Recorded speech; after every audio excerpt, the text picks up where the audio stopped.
أسمى البرايا جاها وأوسى. يا رب صل على محمد واسلك بنا ربي خير محياي. يا ربي صل على محمد واسلك بنا ربي خير محياي. يا ربي صل على محمد وعافنا واشفي كل موجع.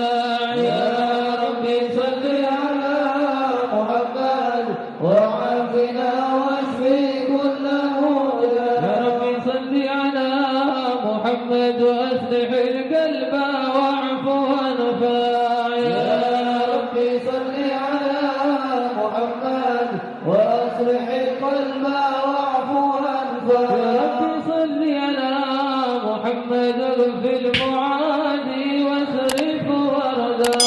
يا ربي صل على محمد واغفر معادي واصرف وارضع. Subscribe to my channel and also press this bell icon. نحل في حسنك الممنع. يا ربي صل على محمد نحل في حسنك الممنع. يا ربي صل على محمد رب ارضى عنا رضاك الأرفع. يا ربي صل على محمد رب ارضى عنا رضاك الأرفع. ربي صل على محمد واجعل لنا في الجنان مجمع.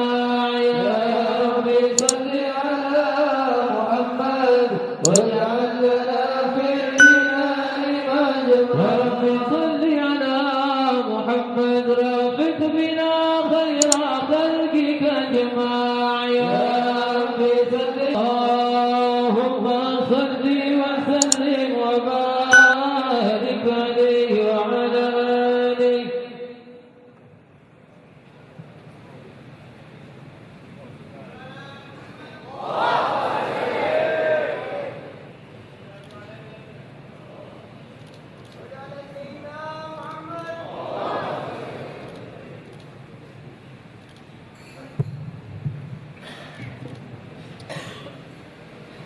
أعوذ بالله من الشيطان الرجيم. بسم الله الرحمن الرحيم.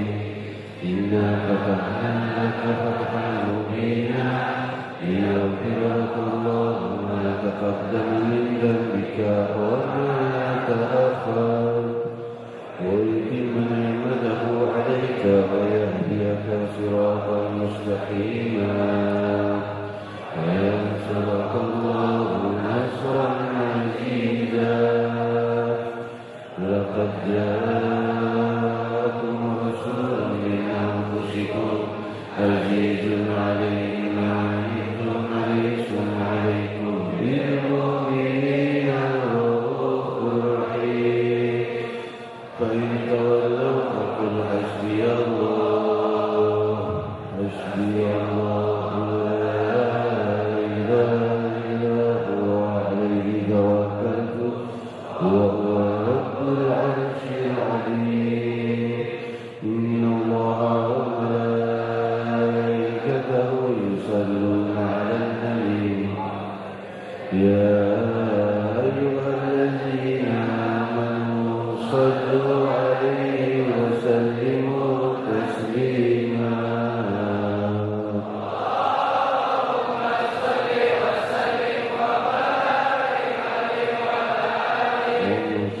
وسلم وبارك عليه وعلى آله.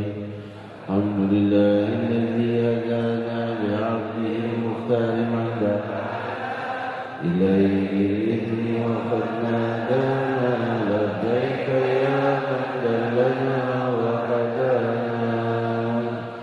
صلى عليك الله بارك الذي بك يا مشفع خصنا وهدانا مع آلك الأظهر مع جسرك الأسمار فهم سبل النجاة حمايا.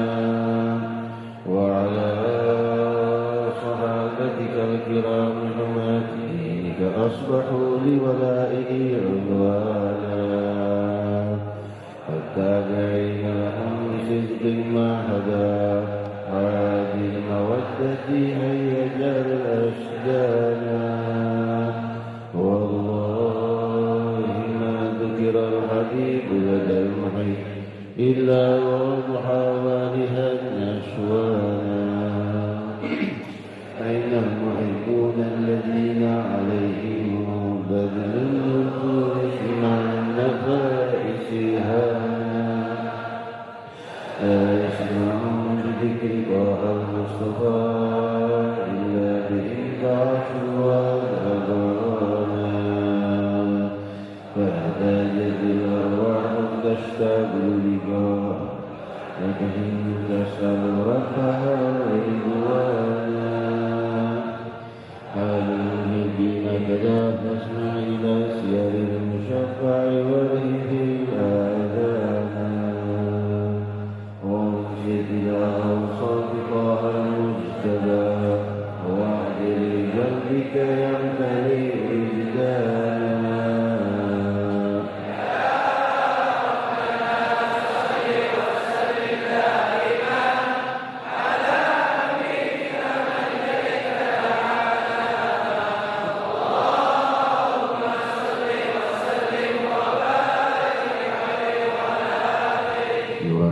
السلام عليكم ورحمة الله وبركاته. نرحب بحضوركم فضيلة الشيخ الداعي إلى الله فضيلة شيخنا العارف بالله الشيخ هشام الكباني متعنا الله به فضيلة الشيخ الداعي إلى الله الشيخ جبريل متعنا الله به. Semoga dilimpahi rahmat dan keberkahan Allah Subhanahu wa taala menghadirikum di hadzal majlis ونفرح بمجيئكم ونتشرف بحضوركم وكذلك أسأل ربنا الله وإياكم بأقوى الارتباط بمحبة الله ورسوله في الدنيا والآخرة وخدمة الدعوة في الدنيا بخدمة الدعوة سيدنا النبي محمد صلى الله عليه وسلم وربنا الله وإياكم بأقوى الارتباط بدعوة نبينا وسيدنا ومولانا محمد صلى الله عليه وسلم. Dan mengucapkan selamat datang kepada yang sama-sama kita muliakan dai besar di dunia ini yang ribuan orang banyak masuk Islam di tangan beliau Fadilatul Syekh Ad-Da'i Allah Syekh Hisham Kabbani mata'ala Allah bih, semoga dilimpahi rahmat dan keberkahan Allah. Juga Fadilatul Syekh Ad-Da'i Allah Syekh Jibril mata'ala Allah bih. Mereka adalah para dai yang berkeliling dari negeri ke negeri, wilayah pelosok ke pelosok. Cuma sungguh hal yang sangat membuat saya merasa sedikit sedih adalah di malam hari ini waktu kita sangat sempit sekali. Yang saya tunggu-tunggu kehadiran beliau di malam Selasa yang akan datang di Monas. Semoga bisa hadir juga di Monas bersama guru mulia kita. Juga Fadilatul Sayyid Al-Walid Al-Habib Abdul Rahman Al-Habsyi mata'ana Allah bih. Fadilatul Sayyid Al-Walid Al-Habib Ali Al-Bar mata'ana Allah bih. Fadilatul Sayyid Al-Habib Hussein Al-Musawa. Fadilatul Sayyid Al-Habib Hisham Al-Musawa. Fadilatul Sayyid Al-Habib Zaid Al-Haddad. Para ulama, para sepuh sekalian, semoga dalam rahmat dan keberkahan Allah Subhanahu wa taala. Tafadhal. Allahumma salli wa sallim wa barik alaihi wa ala alihi. نكان الله فقال جاءكم نور فسبحان الذي أنبانا والنور تعبره من به في ذكره عاذب به منانا ورحمة المولى تأمل قوله فليفرح واغد به فرهانا مستمسكا برب الوثقى ومستسلما بحمد الله من أنشانا واستبشرا وعارا من قيل متى كنت نبيا قال عدمك أنا بين التراب وبين ماء فاستفيق من غفلتي أنت وكن يقضانا وهو للأسرار ربي لم يزل ينقلني بين الخيار مصانا لم تقترب من شوكة إلانا لخيرها حتى بروزيانا فأنا خيار من خيار قد خرجت من نكاه الإله أوصانا قهر الله ما قدره وما برك مثله إنسانا وبحبه وبذكره ونسره وتوكيل رب العرش قد أوصانا يا ربنا صل وسلم دائما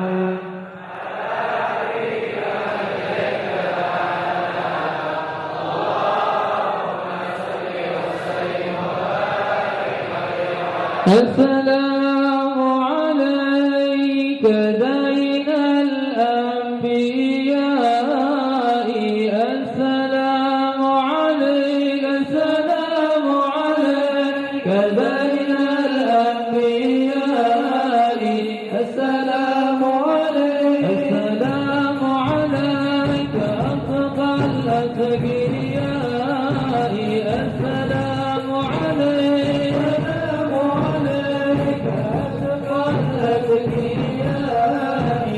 السلام عليك السلام عليك أسفى الأسفياء السلام عليك أسفى الأسفياء السلام عليك السلام عليك أزكى الأزكياء السلام عليك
اللهم صل وسلم وبارك عليه وعلى آله. هذا وقد نشر الإله نوته في الكتب بينها لنا تبيانا. أخذ ميثاق النبيين لما آتيتكم من حكمة إحسانا. وجاءكم رسولنا لتؤمنن وتنصرون وتصبحون عوانا. قد بشروا أقوامهم بالمصطفى أعظم بذلك رتبة ومكانا. فهو وإن جاء الأخير مجدد يمشون تحت لواء من نادانا. يا أمة الإسلام أول شافع ومشفع أنا ذقت لا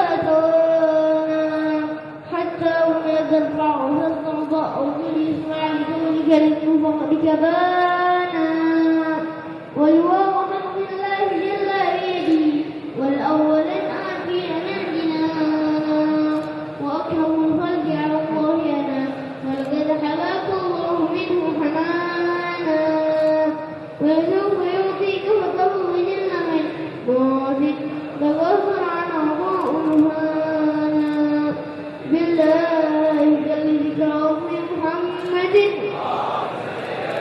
كيف تزيح عن القلوب الرانا يا ربنا صل وسلم دائما على حبيبك من إليك دعانا اللهم صل وسلم وبارك على الله الله الله الله الله الله كلما ناديت يا الله قل يا عبدي أنا الله كلما ناديت يا الله قل يا عبدي أنا الله الله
صل وسلم وبارك عليه وعلى آله.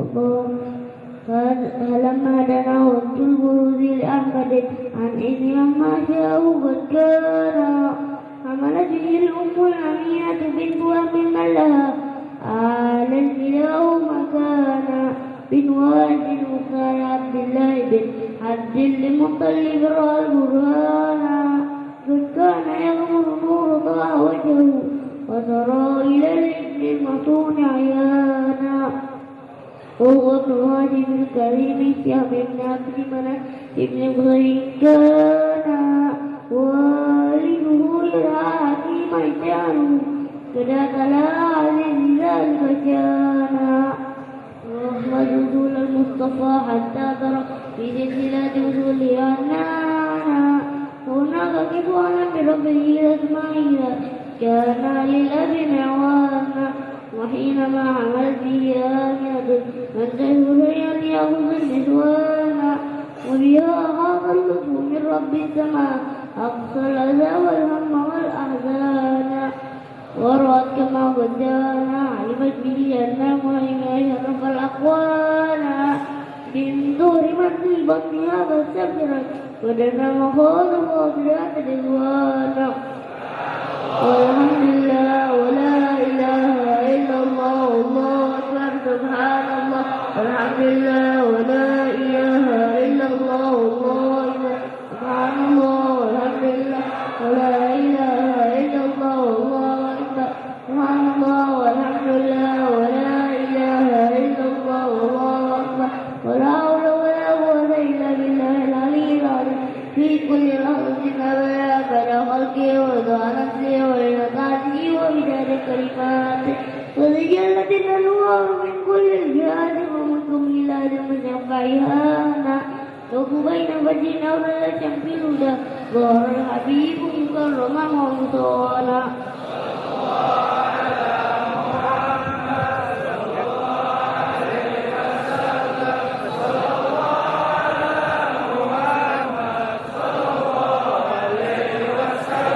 يا نبي سلام عليك يا رسول سلام عليك يا حبيب سلام عليك يا رسول الله صلوات الله عليك يا نبي سلام عليك يا رسول سلام عليك يا حبيب سلام عليك يا رسول الله صلوات الله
منك لم تلد النساء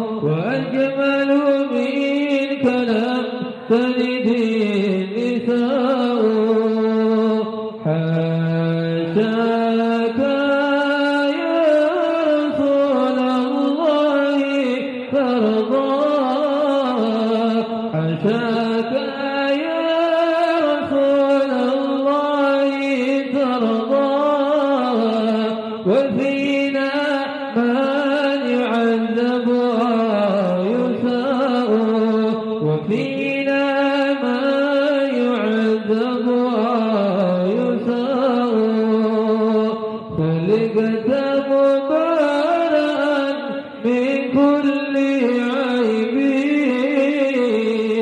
خلقت مبرأ من كل عيب كأنك قد خلقت كما تشاء كأنك قد خلقت كما تشاء نبينا هاشمي أبطحي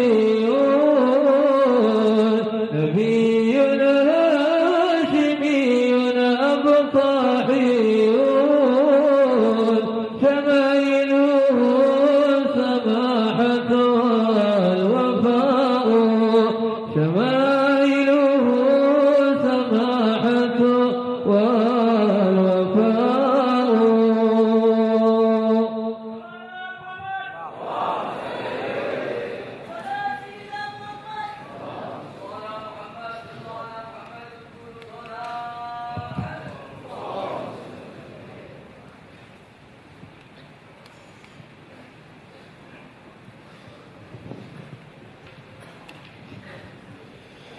Assalamualaikum warahmatullahi wabarakatuh. Hadirat yang sama-sama kita muliakan, habaib al-akramin, Fadilatul Sayyid Al-Walid Al-Habib Abdurrahman Al-Habsyi ta'ala Allah bih, Fadilatul Sayyid Al-Habib Ali Al-Bar ta'ala Allah bih, para habaib al-akramin sekalian, juga khususnya tamu kita yang hadir malam hari ini menambah keluhuran dan kemuliaan majlis kita, Fadilatul Syekh Al-Syarif Da'ilullah Syekh Hisham Kabbani Al-Hasani mata'anallahu bih, juga Fadilatul Syekh Da'ilullah Syekh Jibril mata'anallahu bih, para rombongan sekalian dari Singapura dan juga dari wilayah hadirin hadirat yang malam ini dikabarkan 50.000 muslimin muslimat, dan juga para pemirsa di streaming website www.majlisrasulullah.org di seluruh penjuru barat dan timur. Kembali kita baca hadis Rasulullah sallallahu alaihi wasallam yang sebelumnya, dan saya sampaikan sanad kita kepada Imam Bukhari alaihi rahmatullah. وقال عن شيخنا مربينا العلامة المسلم الحبيب عمر بن محمد بن سالم بن حفيظ، وأخذ عن شيخه العلامة الحافظ المسند الحبيب إبراهيم بن عمر بن عقيل بن يحيى، وأخذ عن شيخه العلامة الحافظ المسند الحبيب علي بن عبد الرحمن الحبشي كويتا، وأخذ عن شيخه العلامة الحافظ المسند الحبيب عبد الله بن عمر الشاطري، وأخذ عن شيخه العلامة الحافظ المسند الحبيب علي بن محمد الحبشي سنكترر، وأخذ عن شيخه العلامة الحافظ المسند الحبيب عبد الرحمن المشهور صاحب الفتاوى، وأخذ عن شيخه العلامة الحافظ المسند الحبيب عدروس بن عمر الحبشي صاحب اليواقيت، وأخذ عن شيخه العلامة الحافظ المسند الحبيب عبد الله بن حسين بن طاهر صاحب المسيلة، وأخذ عن شيخه العلامة الحافظ المسند الحبيب عبد الله بن حسين بن طاهر صاحب المسيلة، وأخذ عن شيخه العلامة الحافظ المسند الحبيب عمر بن سكاف السكاف صاحب الوادي، ومرجع السند أهل الحضرموت إليه، وأخذ عن شيخه وأبيه العلامة الحافظ المسند الحبيب سقاف بن عمر السقاف، وأخذ عن شيخه العلامة المسند حجة الإسلام الإمام عبد الله بن عبد الرحمن بالفقيه علامة الدنيا وأخذ عن شيخه العلامة المسند حجة الإسلام الإمام عبد الله بن علي الحداد صاحب الراتب، وأخذ عن شيخه العلامة الحافظ المسند الحبيب عبد الرحمن بن عبد الله بن أحمد باهارون،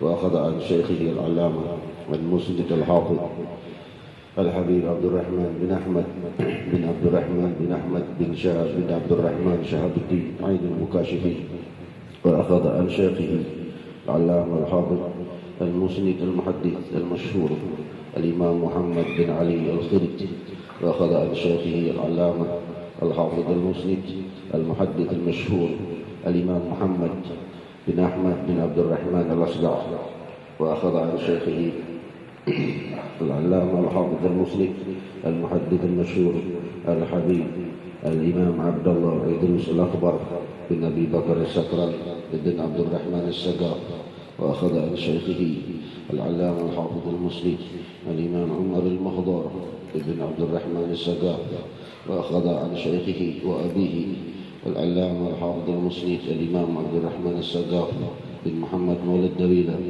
وأخذ عن شيخه العلامة الحافظ المسند الإمام محمد بن علي صاحب العمائم، وأخذ عن شيخه العلامة الحافظ المسند الإمام عبد الله بن علوي الغيور، وأخذ عن شيخه وأبيه العلامة الحافظ المسند الإمام علوي الغيور ابن الفقيه المقدم محمد بن علي بعلوي، وأخذ عن شيخه وأبيه العلامة المسند حجة الإسلام الفقيه المقدم محمد بن علي بعلوي، وأخذ عن شيخه العلامة الحافظ المسند الإمام محمد بن أحمد بن جديد، وأخذ عن شيخه العلامة الحافظ المسند الإمام أبي عبد الله محمد بن إسماعيل بن أبي الصائب اليماني، وأخذ عن شيخه العلامة حافظ المسند الإمام الشيخ عبد الحسن علي بن أحمد الأطرابلسي، وأخذ عن شيخه العلامة حافظ المسند الإمام الشيخ عيسى بن أبي ذر الهروي، وأخذ عن شيخه الحافظ المسند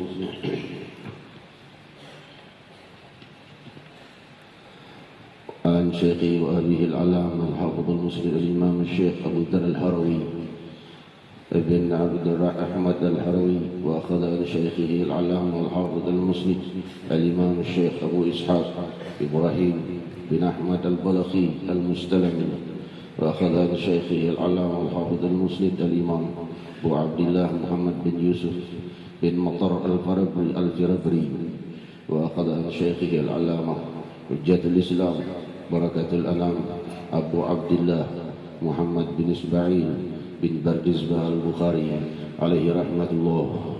Sanad ini di atas saya ringkaskan satu jalur sebab terdapat pecahan pada jalur setiap sanadnya yang banyak, namun saya mengadakan satu jalur tunggal saja karena jalurnya ada yang terpecah-pecah yang menjadikan semakin kuatnya sanad ini, karena setiap murid mempunyai beberapa guru dan beberapa guru ada yang berpadu sanad, selanjutnya ada yang berjalur ke sanad lain menuju kepada Imam Bukhari. Selanjutnya sanad keguruan kita yang akan kita sampaikan bukan lain dengan maksud menyambut kedatangan guru mulia kita Al-Musnid Al-Alif Billah Al-Habib Umar bin Muhammad bin Salim bin Hafidh yang akan menghadiri zikir akbar malam Selasa yang akan datang di Monas. InsyaAllah acara kita sukses.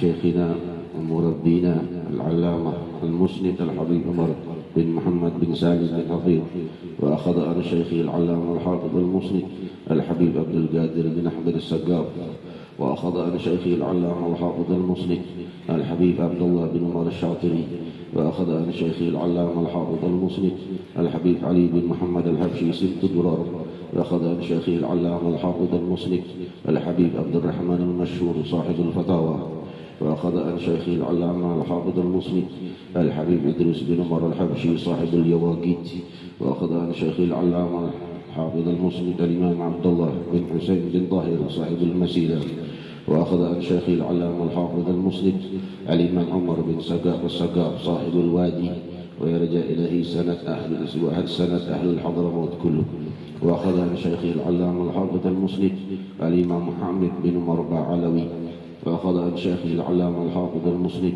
الإمام أحمد بن زين الحبشي صاحب حوطة. وأخذ عن شيخه العلامة المسند حجة الإسلام وبركة الأنام الإمام عبد الله بن علوي الحداد صاحب الراتب. وأخذ عن شيخه العلامة المسند حجة الإسلام الإمام عمر بن عبد الرحمن العطاس صاحب الراتب. وأخذ عن شيخه العلامة الحافظ المسند الإمام حسين بن الإمام أبو بكر بن سالم صاحب عناد. وأخذ عن شيخه العلامة الحافظ المسند فخر الوجود الإمام أبو بكر بن سالم صاحب عناد. وأخذ عن شيخه العلامة حافظ المسند الإمام أحمد بن عبد الرحمن شهاب الدين. وأخذ عن شيخه وأبيه العلامة الحافظ المسند الإمام عبد الرحمن بن علي عين المكاشفين. وأخذ عن شيخه وأبيه علامة الحافظ المسند الإمام علي بن أبي بكر السكران. وأخذ عن شيخه وأبيه علامة الحافظ المسند الإمام أبو بكر السكران بن عبد الرحمن السقاف. أخذ عن شيخه وأبيه العلامة الحافظ المسند الإمام عبد الرحمن السقاف بن محمد مولى الدويلة. وأخذ عن شيخه وأبيه العلامة الحافظ المسند الإمام محمد مولى الدويلة بن علي. وأخذ عن شيخه وأبيه العلامة الحافظ المسند الإمام علي بن علوي الغيور. وأخذ عن شيخه وأبيه العلامة الحافظ المسند الإمام علوي الغيور ابن الفقيه المقدم محمد بن علي بعلوي. مرحبا به.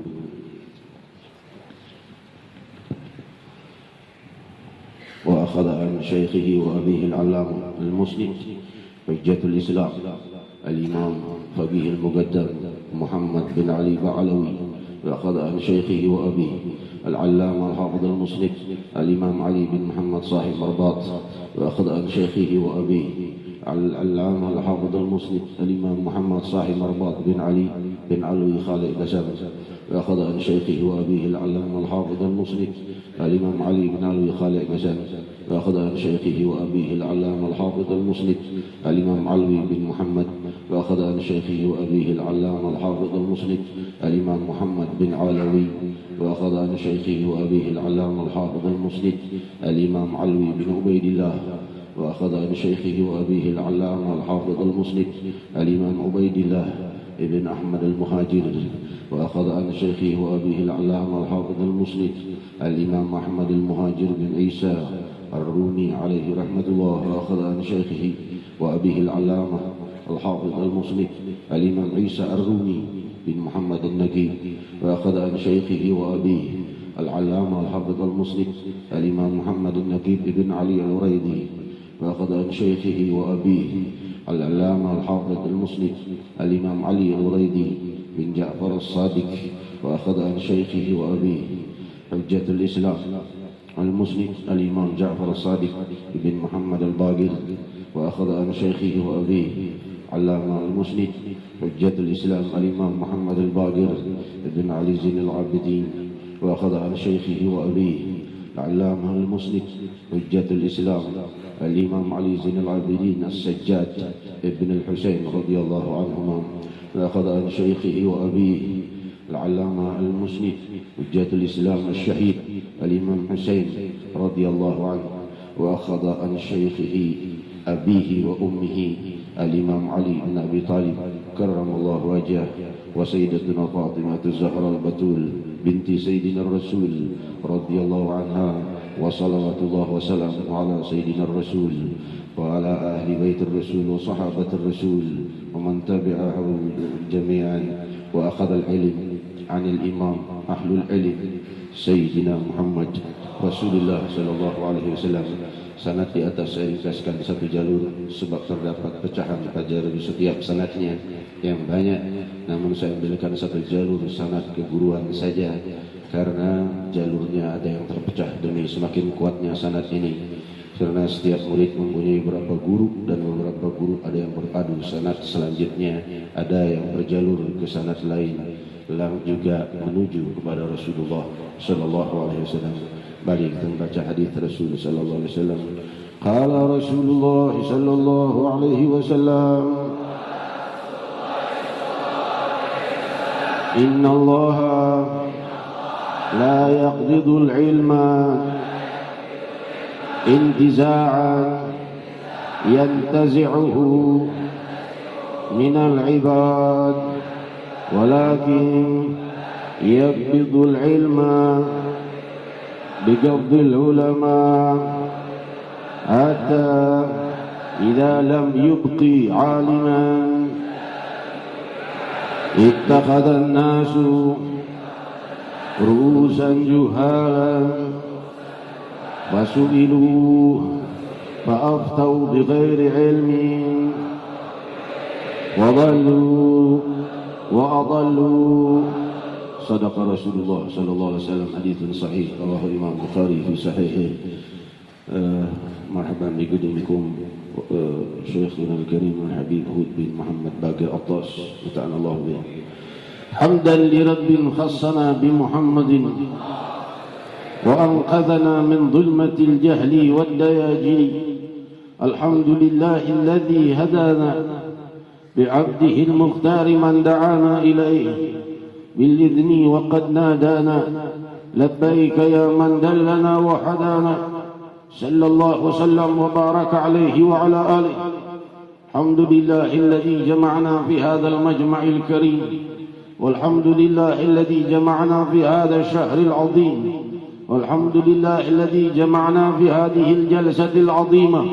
نور الله قلوبنا وإياكم بنور محبة الله ورسوله وخدمة رسول الله ورسوله وبعمل بشريعة وسنة رسول الله. يا رحمن يا رحيم، بارك الله لنا وإياكم في هذه الجلسة المباركة والحاضرين والمستمعين أجمعين في مشارق الأرض ومغاربها.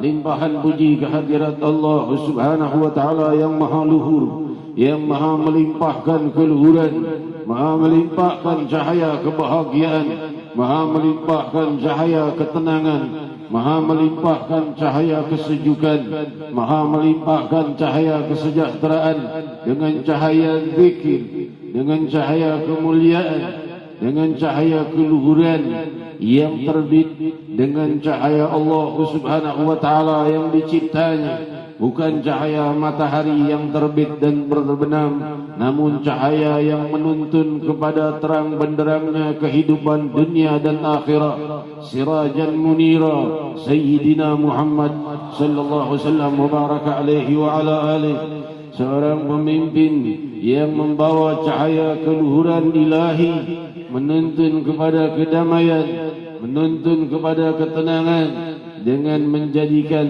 sanubari kita sebagai tempat rahasia keluhuran ilahi untuk mencapai kebahagiaan dunia dan akhirat. Maka ketika cahaya itu berpijar di dalam sanubari kita, maka akan terlihatlah keberkahannya pada penglihatan, pada pendengaran, pada ucapan, pada perbuatan, pada semua yang kita lewati siang dan malam. Hadirin hadirat yang dimuliakan Allah, sungguh jika cahaya keberkahan itu dibuka oleh Rabbul Alamin untuk menerangi jiwa kita, untuk menerangi jiwamu, maka di saat itu keberkahan muncul pada penglihatanmu, sehingga Allah menuntun semua yang kau lihat, menuntunmu kepada keluhuran. Jika kau lihat fuqara, yang kau lihat bukan lagi hanya sekedar bentuk, bukan sekedar warna, bukan sekedar sifat, bukan sekedar gambaran, tapi yang kau lihat menuntunmu pada rahasia keluhuran Allah, mengingatkanmu kepada Allah, membuatmu semakin khusyuk. Jika kau lihat orang kaya, orang miskin, orang fuqara, orang agniya, orang yang susah, orang gembira, orang sedih, orang senang, semua itu tidak membuatmu berpaling, kecuali menuntunmu kepada jalan yang paling luhur, kepada Allah Subhanahu wa Ta'ala, kepada ketenangan dunia dan akhirat, kepada khusyuk, kepada namanya yang maha luhur, yang mengawali segenap nama, yang membuka rahasia segenap keluhuran yang muncul pada setiap hamba-hambanya, yang masing-masing mempunyai nama, dan setiap nama itu telah diterbitkan padanya keluhuran di dunia dan akhirat, atau keluhuran di dunia saja. Semoga namaku dan nama kalian diterangi cahaya keluhuran dunia dan akhirat, terangi cahaya keberkahan dunia dan akhirat. Juga pendengaran kita, penglihatan kita, ucapan kita, perbuatan kita, pekerjaan kita, sekolah kita, rumah tangga kita, keluarga kita diterangi cahaya Allah, dinaungi Allah, dinaungi kewibawaan Allah, dinaungi keluhuran Allah, dinaungi keberkahan Allah, dinaungi keindahan Allah. Hadirin hadirat, jika seseorang telah dibuka oleh Allah rahasia keindahan Allah, maka baginya tidak lagi ia susah dengan musibah, tidak lagi ia tertipu dengan kenikmatan, karena hatinya telah dekat dengan Sang Maha Abadi. Bagaimana cara dekat kepada Sang Maha Abadi? Dekatlah kepada orang yang menuntunmu kepada tuntunan keluhuran Sang Maha Abadi, Sayyidina Muhammad. Lalu siapa yang kita harus temui setelah wafatnya Sayyidina Nabi Muhammad sallallahu alaihi wasallam? Para pewaris. Saudara-saudariku yang memuliakan, rantai keguruan yang saya sampaikan tadi disebut silsilah dahabiyah, disebut pula silsilah qutbiyah, yang kesemua rantai itu adalah para wali Allah, para salihin dan para ulama. Ahlus sujud, dari gurunya ahlus sujud, dari gurunya ahlus sujud, dari gurunya ahlus sujud, sampai kepada imam ahlus sujud Sayyidina Muhammad sallallahu alaihi wasallam. Ahlul khusyuk, dari ahlul khusyuk, dari ahlul khusyuk berguru pada ahlul khusyuk, berguru pada ahlul khusyuk, sampai imam ahlul khusyuk Sayyidina Muhammad sallallahu alaihi wasallam. Orang yang bercahaya dengan ma'rifah dan syariah dan hakikah berpadu di dalam setiap tuntunan mereka. Jiwa mereka penuh dengan keluhuran ma'rifah, hakikah dan syariah.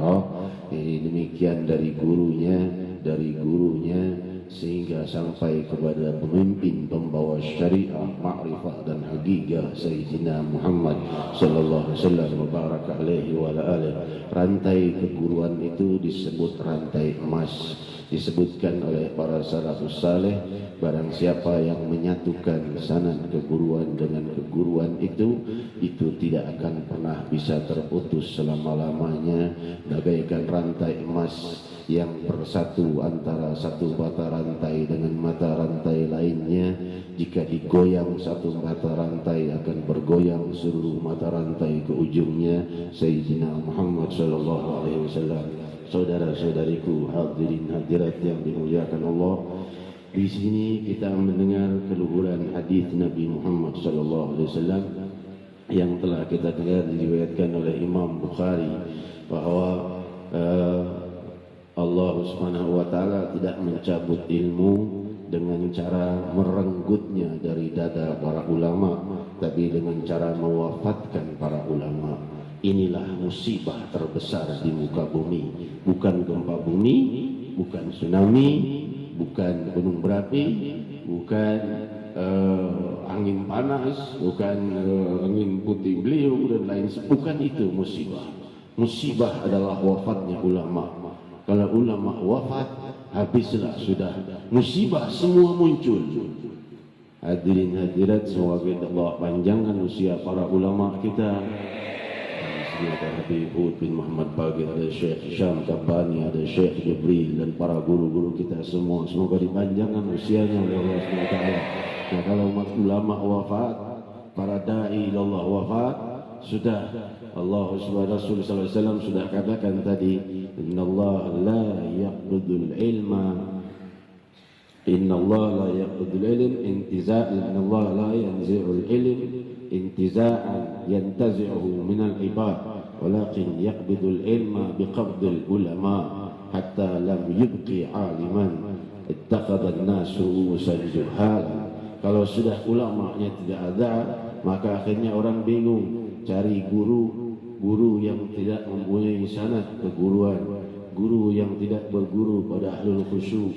Akhirnya hal yang bid'ah disebut sunnah, sunnah disebut bid'ah. Akhirnya ziarah kubur dikatakan syirik, akhirnya bertawassul dikatakan syirik. Hal-hal seperti ini karena mereka tidak punya sanad guru. Mereka hanya belajar pada buku yang tidak punya tuntunan guru. Bukan tidak boleh belajar pada buku, namun tentunya hadirin hadirat sanad keguruan. Kalau kita punya guru seorang alim yang saleh, maka ia akan mengajarkan kita kalau kita tidak tahu makna yang kita baca di buku. Oh ini buku maknanya apa ya kok begini? Tanya sama gurunya. Boleh baca buku, boleh belajar dari buku, tapi kau punya guru. Karena guru bertanggung jawab. Seandainya kalau kau salah, di hari kiamat guru bertanggung jawab atas kesalahanmu. Dipanggil gurunya, tanggung jawab kamu, ajaranmu nggak benar. Guru bisa tanggung jawab, buku tidak bisa tanggung jawab. Di hari kiamat mau minta pertanggungjawaban dari buku. Maka oleh sebab itu keguruan adalah sangat penting. Berpegang teguhlah dengan rantai sanad keguruan. Para ulama-ulama kita semuanya di sini mempunyai sanad keguruan. Yang hadir di sini punya sanad keguruan masing-masing. Namun kalau kita di Jakarta, para habaib, para ulama kita jelas ya. Kiai Syafi'i Hadami, Kiai almarhum Syafi'i Hadami, Kiai almarhum Abdullah Syafi'i, sanad keguruan mereka sampai kepada para sanad yang saya sebutkan tadi. Juga di sini para ulama kita punya sanad keguruan, bukan kosong. Ya, oleh sebab itu pegang, jangan sampai kita tak tahu berguru pada orang yang tidak punya sanad keguruan. Karena Rasul sudah menyampaikan hatta sampai lam yubqi aliman. Kalau di suatu wilayah sudah tidak ada lagi ulama, ittakhadhan nas ru'usan juhala. Orang yang tidak berilmu dijadikan ulama. Fa'aftau fasu'ilu, fa'aftau bighairi ilm. Ditanya, tidak tahu jawabannya, dia berfatwa semaunya. Wadallu wa adallu. Sesat dan menyesatkan. Maka peganglah guru-guru yang saleh, guru-guru yang mulia, yang berilmu dan mempunyai sanad keguruan kepada Rasulullah sallallahu alaihi wasallam. Saudara-saudariku yang kemuliakan, Rasul sallallahu alaihi wasallam bersabda, diriwayatkan oleh Imam Bukhari di dalam kitabnya Adabul Mufrad, juga oleh Syu'bul Iman Al-Imam Baihaqi, juga di dalam Mu'jamul Kabir oleh Imam Tabrani dan juga lainnya, bahwa Rasul bersabda sallallahu alaihi wasallam, wala unabbiukum bi khiyarikum, maukah kalian ku beritahu siapa yang mulia di antara kalian? Humul ladzina idza ru'u dzukirallah, mereka yang jika kalian lihat wajahnya membuat kalian ingat kepada Allah Subhanahu wa taala. Para salihin, para ahlus sujud, para ahlul dzikir, para ulama yang saleh, jika kau lihat wajahnya bergetar jiwamu ingat kepada Allah Subhanahu wa taala. Sudah dikabarkan 14 abad yang silam oleh Sayyidina Muhammad sallallahu alaihi wasallam. Tadi kita dengar sanad keguruan kita, sekaligus mengingatkan hari Minggu yang akan datang, Al-Haul Al-Imam Fakhrul Wujud Abi Bakar bin Salim Maula Inad, hari Minggu tanggal 26 Desember di Cidodol, Komplek Hankam, Cidodol, Kebayoran Lama. Ini beliau seorang hujjatul Islam dan seorang yang sangat luhur derajatnya di sisi Allah Subhanahu wa taala. Hadirin hadirat yang dimuliakan Allah, Al-Imam Fakhrul Wujud dengan ilmu yang sedemikian luasnya menjadi marja ulama di masanya.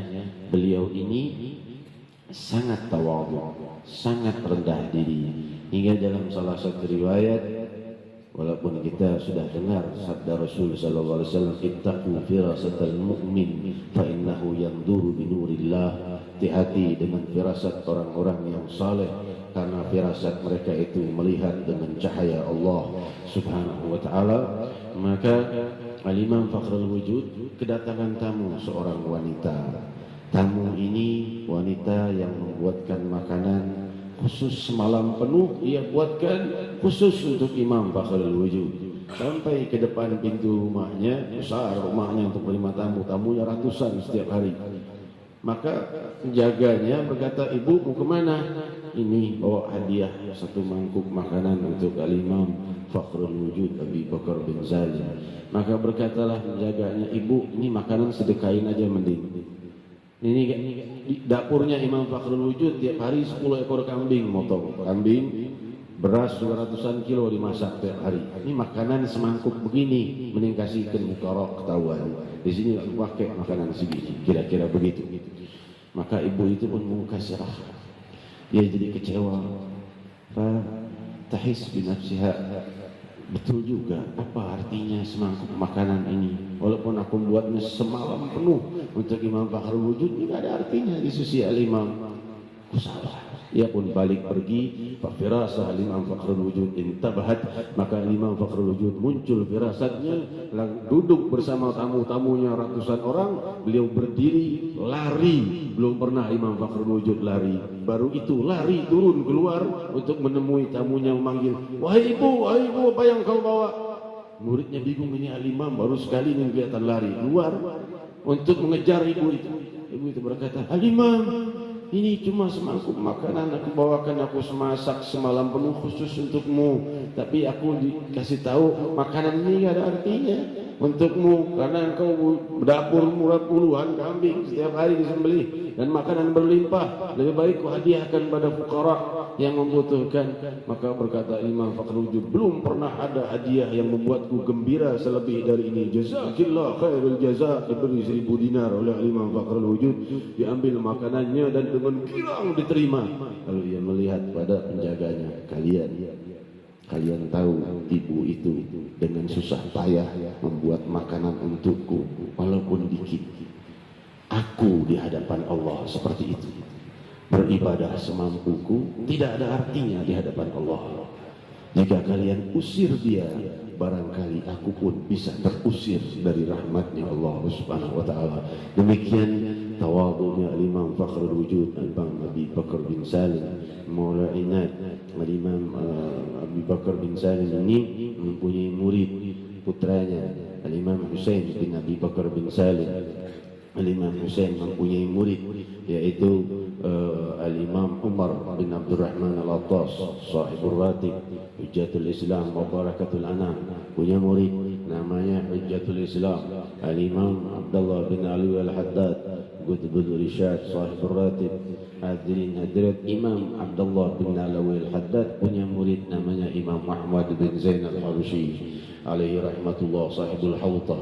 Imam Ahmad bin Zain Al-Habsyi ini dikatakan oleh Imam Haddad salah satu muridku yang sampai derajatnya kedalaman ilmu syariahnya seperti Imam Syafi'i adalah muridku Ahmad bin Zain Al-Habsyi sahibul hawtah.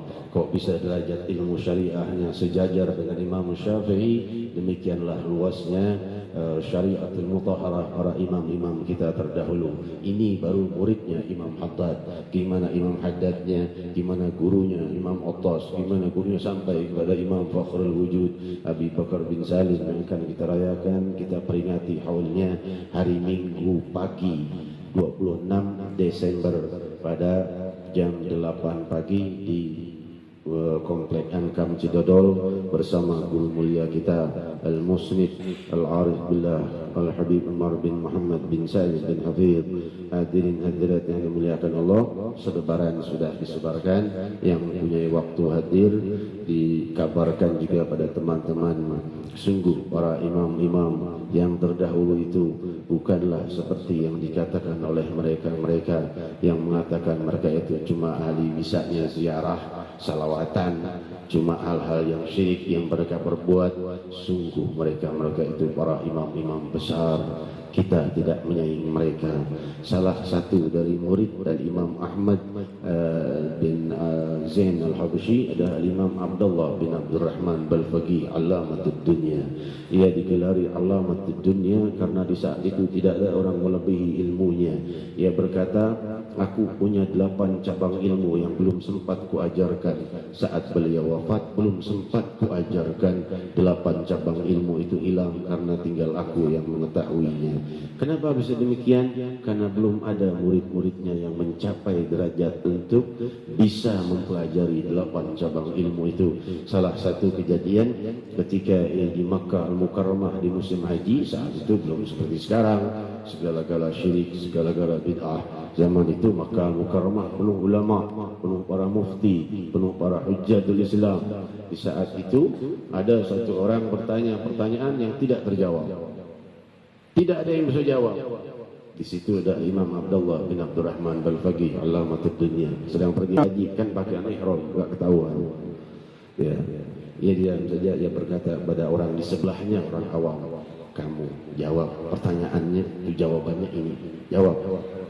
Maka orang itu berdiri, jawabannya anu. Itu guru mufti Makkah lihat, kamu siapa kamu? Datang dari mana kamu?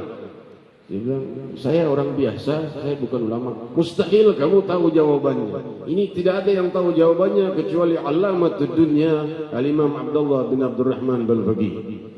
Kamu pasti muridnya? Bukan. Kamu kenal dengannya? Tidak. Kamu tahu dari mana? Ini orang di sebelahku. Ternyata Al-Imam Abdullah bin Abdurrahman Balfaqih di sebelahnya sedang duduk. Ya, aku, wahai imam, tolong maju ke depan, jangan duduk di belakang. Maju ke depan, lantas tolong baca, ajarkan kami tafsir. Tafsir? Aku musim haji, berapa lama aku harus duduk di sini? Sebisanya, wahai imam. Aku mulai dari awal atau ayat mana? Dari awal ya imam. Ya berkata, aku cuma punya waktu beberapa belas hari di sini. Maka ia pun duduk mensyarahkan makna kalimat ba dari Bismillahirrahmanirrahim. Ayat pertama surat Al-Fatihah. Huruf pertama kalimat ba dari Bismillahirrahmanirrahim belum selesai selama belasan hari majelis sampai beliau pulang ke Hadramut, selesai masa haji, belum selesai syarah tentang kalimat ba dari makna Bismillahirrahmanirrahim. Hadirin hadirat yang dimuliakan Allah, demikian keluasan mereka, dan di dalam ma'rifah dan hakikat pun mereka adalah lautan dan samudera ma'rifatullah subhanahu wa ta'ala, warisan dari Sayyidatina Fatimah Zahra radhiyallahu anha wa arda'a, bid'at Rasulullah sallallahu alaihi wasallam, dan babul ilm Sayyidina Ali bin Abi Talib karramallahu wajhah, khulafaur rasyidin, muhajirin dan ansar. Rahasia keluhuran itu terwariskan dari zaman ke zaman, dan kita jauh dari mereka, namun rantai keguruan masih terurai ke hadapanmu untuk menyambung sanad keguruan kita kepada baginda Rasulullah sallallahu alaihi wasallam, hingga kita berpegang dengan guru kita yang mempunyai sanad kepada guru kita sampai kepada Rasulullah sallallahu alaihi wasallam. Saudara-saudariku yang aku muliakan, demikian para imam-imam besar kita, demikian Al-Imam Bukhari yang tadi kita baca sahihnya, seorang ahlul khusyuk. Beliau ini usia 10 tahun dah hafal Al-Quran, 12 tahun sudah hafal 200.000 hadis sahih, umur 12 tahun hafal 200.000 hadis sahih. Lalu beliau di umur 20 tahun sudah hafal 600.000 hadis. Lalu beliau meneruskan kedalaman ilmunya, diriwayatkan di dalam Tadhkiratul Hufadz dan Syiar A'lamun Nubala, bahwa ketika Imam Bukhari datang kepada Imam Muhammad bin Salam, Hujjatul Islam dan Muhaddits, dia berkata, Imam Muhammad bin Abdul Salam ini, Muhammad bin Salam ini berkata, ini kalau si anak kecil ini ada di sini, aku jadi terbata-bata membaca hadis dengan sanadnya, karena dia ini ahli hadis yang lebih dari aku. Ketika ia pergi, maka berkata Imam Muhammad bin Salam, kalian mau tahu seorang anak yang hafal lebih dari 70.000 hadis dengan sanadnya dan hukumatannya? Itu dia, Abu Abdullah Muhammad bin Ismail bin Bardizbah Al-Bukhari alaihi rahmatullah. Maka dikejar oleh tamunya, wahai bocah, betul kamu hafal 70.000 hadis? Ia berkata, lebih dari itu sebenarnya. Kau boleh tanya hadisnya, kau boleh tanya sanad dan perawinya, akan kukatakan tanggal lahirnya, bulannya, wafat tahunnya, wafat lahirnya, sifatnya, tinggalnya, gurunya, riwayat hidupnya, setiap riwayatnya, semua akan kusampaikan dari bulan, lahir tanggal sekian, wafat tanggal sekian, gurunya si anu, sifatnya anu, tinggalnya di anu, dari bulan sampai kepada Rasul sallallahu alaihi wasallam, lebih daripada 70.000 hadis saat ia masih bocah. Demikian Imam Bukhari alaihi rahmatullah. Oleh sebab itu, ketika Imam para muhaddits lainnya sudah menganggap Imam Bukhari adalah Sayyidul Muhadditsin, raja dari semua ahli hadis. Ketika Imam Bukhari ini juga orang yang sangat cinta kepada Sayyidina Muhammad sallallahu alaihi wasallam dan orang yang sangat bersih dari segala maksiat. Dia tidak mau menyakiti perasaan orang lain, tidak mau menertawakan kebodohan orang lain. Saat beliau membacakan hadis dengan sanadnya, maka ada satu orang yang takjub melihat beliau karena hebatnya menyampaikan sanad. Beliau tertawa di dalam hatinya, menertawakan orang itu di dalam hatinya, bukan dengan tertawa, tidak, hanya dalam hati saja. Lihat orang takjub, lihat dia bacakan sanad, dalam hatinya tertawa. Selesai ceramah dia kejar itu orang, dicari, baru ketemu besok harinya. Ya minta maaf, minta ridho, aku menertawakanmu di dalam hatiku tadi. Hadirin hadirat, demikian Imam Bukhari. Imam Bukhari mendengar satu kali hafal, satu kali mendengar hafal, satu kali membaca hafal. Jenius. Namun dia juga seorang arif billah. Kita teruskan. Al-Imam Bukhari ketika dicoba di Baghdad, dikatakan ada orang namanya Muhammad bin Ismail bin Bardizbah al-Bukhari, ahli hadis. Kita coba, para muhaddits datang. Sanad hadis disebutkan 100 hadis dengan sanad yang diacak-acak, yang dibolak-balik, sanadnya dibikin kacau. Dari bulan dikacau, bolak-balik. Dari Rasulullah sallallahu alaihi wasallam. Tahu enggak kamu hadis itu? Imam Bukhari berkata, tidak tahu sanadnya. Hadis kedua diacak-acak lagi sanad perawinya, sampai ke hadisnya. Tahu enggak sanad hadis itu? Tidak tahu. Sampai 100 hadis, tidak satu pun yang Imam Bukhari mengatakan tahu. Dia mengatakan tidak tahu. Ditertawakan. Oleh Imam Bukhari berdiri berbicara, maaf tadi hadis yang kau sampaikan, kau sebutkan ini, yang betul sanadnya ini sampai ke Rasul sallallahu alaihi wasallam. Hadis kedua yang kau sebutkan dari bulan itu salah. Yang benar dari bulan sampai kepada Rasul. Yang mendengar satu kali hafal. Ucapan yang salah diulang lalu dibetulkan. Yang salah diulang dibetulkan. Yang salah diulang dibetulkan sampai 100 hadis. Maka orang mengakui dia adalah Sayyidul Muhadditsin, namun dia sangat mencintai Sayyidina Muhammad. Ia menulis 7.000 lebih hadisnya Sahih Bukhari. Kita baca ini di mana?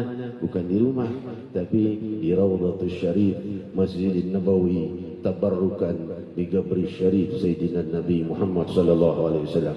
Yang menulis Sahih Bukhari itu yang kita baca tiap malam Selasa, yang menulisnya di Rawdah, yaitu antara makam dan mimbarnya Rasulullah sallallahu alaihi wasallam, antara makamnya Rasul dan mimbarnya Rasul, Rawdatul Syarif. Yang menulis di situ bertabarruk dengan dekatnya ia kepada makamnya Rasulullah sallallahu alaihi wasallam, sangat cinta kepada Rasul sallallahu alaihi wasallam. Al-Imam Muhammad bin Ismail bin Bardizbah al-Bukhari, ketika terjadi setelah beliau wafat di wilayah Dagestan, terjadi panas yang tidak berhenti-hentinya, turun hujan. Maka para murid-muridnya, di antaranya para imam-imam lainnya, para muhadditsin, berdatangan kepada makamnya, berdoa di makam Imam Bukhari, bertawassul kepada Imam Bukhari, kepada Allah Subhanahu wa taala. Maka turunlah hujan dengan deras selama 7 hari 7 malam dari keberkahan cintanya Allah kepada Imam Bukhari. Walau ia telah wafat jasadnya, tapi ruhnya tidak wafat. Kalau para syuhada dikatakan oleh Allah, la taqulu liman yuqtalu fi sabilillahi amwat bal hum ahya. Jangan kalian katakan, walakin la tash'urun. Jangan kalian katakan orang-orang yang wafat di jalan Allah itu wafat. Sungguh mereka hidup dan mereka diberi rezeki oleh Allah tanpa kalian sadari. Kalau seperti itu rahasia keluhuran mereka, lebih lagi para salihin. Sungguh Allah telah berfirman, Allah wa rasuluhu walladzina amanu الذين يقيمون الصلاة ويؤتون الزكاة وهم راكعون ومن يتولى الله ورسوله والذين آمنوا فإن حزب الله هم الغالبون. Allah berfirman, sungguh yang menjadi pengayom kalian, pelindung kalian, penaung kalian Allah dan Rasulnya dan para salihin dan ulama. Mereka yang melakukan salat, menunaikan zakat dan banyak beribadah, sungguh ya, mereka yang menjadikan Allah dan Rasulnya dan orang-orang yang mukmin, salihin, ulama itu sebagai pengayom dan pelindung, sungguh pasukan Allah lah yang pasti menang. Saudara-saudariku yang kumuliakan, maksudnya bukan berarti ada Tuhan kedua, ketiga. Ini malam Selasa yang lalu sudah saya bahas. Maksudnya bukan itu, namun rahasia kekuatan dan kemenangan Allah wariskan kepada Sayyidina Muhammad sallallahu alaihi wasallam dan Rasul mewariskan kepada para salihin ulama. Hadirin hadirat, sebagaimana sabda Rasul sallallahu alaihi wasallam, "U'titu mafatih khazainil ard hatta wudi'at bi yadi." Sungguh diberikan ke tanganku seluruh kunci-kunci kesuksesan dunia sampai diberikan di kedua telapak tanganku. Berkata Abu Hurairah, maka wafatlah Rasul sallallahu alaihi wasallam wa antum tastakhrijunaha. Demikian riwayat Sahih Bukhari. Wafat Rasul sallallahu alaihi wasallam, kalianlah yang mewarisinya, yaitu rahasia kesuksesan di dunia dan akhirat. Hadirin hadirat yang dimuliakan Allah, saya tidak berpanjang lebar, kita mengucapkan terima kasih sebesar-besarnya dengan kunjungan yang tamu yang kita hormati dan Fadilatul Syekh Ad-Da'i ilallah Al-Syarif Syekh Hisham Kabbani Al-Hasani alaihi mata'anallahu bih, semoga dipanjangkan usianya dalam keluhuran. Juga Syekh Jibril Ad-Da'i ilallah, semoga dipanjangkan usia beliau dalam rahmat dan keluhuran. Semoga para ulama dan salihin kita dijaga oleh Allah. Jangan sampai diwafat oleh wafat ulama dan salihin habis sudah muncul gempa bumi, muncul tsunami. Tapi kalau gemuruh zikir masih dikumandangkan di muka bumi, tidak akan datang hari kiamat. Sebagaimana sabda Rasulullah sallallahu alaihi wasallam, la taqumus sa'ah hatta alla yuqala fil ardi Allahu Allah. ولا تقوم الساعة على رجل يقول الله الله. Barang tiada akan datang hari kiamat selama masih ada di muka bumi yang memanggil nama Allah Allah, dan tidak akan menimpa seseorang, kiamat itu tidak akan menimpa seseorang yang menyeru nama Allah Allah, tentunya dari umat Sayyidina Muhammad sallallahu alaihi wasallam. Mari kita berdoa demi suksesnya acara kita hari Minggu malam Selasa yang akan datang, zikir akbar bersama guru mulia kita Al-Arif Billah Al-Habib Musnif Al-Allam Al-Habib Umar bin Muhammad bin Said bin Hafidh, yang juga insyaallah malam tahun baru di Gelora Bung Karno bersama beliau zikir akbar ini sukses. Sungguh kita sangat miris dengan kejadian para pecinta, para muslimin muslimat umat Nabi Muhammad sallallahu alaihi wasallam. Mereka larut, ada yang datang dari subuh untuk hanya sekedar menonton sepak bola, bayar. Ada yang 150.000 sampai 500.000 mereka bayar untuk meninggalkan zuhur, asar, maghrib, la ilaha illallah, hanya untuk melihat benda bulat yang ditendang dan dikejar lagi. Untuk itu ia korbankan salatnya, berapa kali salat, sujudnya ia korbankan, ia membayar pula untuk itu. Padahal orang yang beriman layaknya rela mati daripada harus meninggalkan satu waktu salat panggilan Allah Subhanahu wa taala. Apa yang terjadi dengan kerusakan umat ini? Semoga Allah bangkitkan generasi ahlus sujud. Tidak akan hilang musibah dari muka bumi selama belum makin banyaknya majlis zikir, majlis khusyuk, majlis ulama, majlis taklim. Kalau belum makmur itu tidak akan selesai musibah di muka bumi. Sebagaimana sabda Nabi kita Muhammad sallallahu alaihi wasallam riwayat Sahih Bukhari,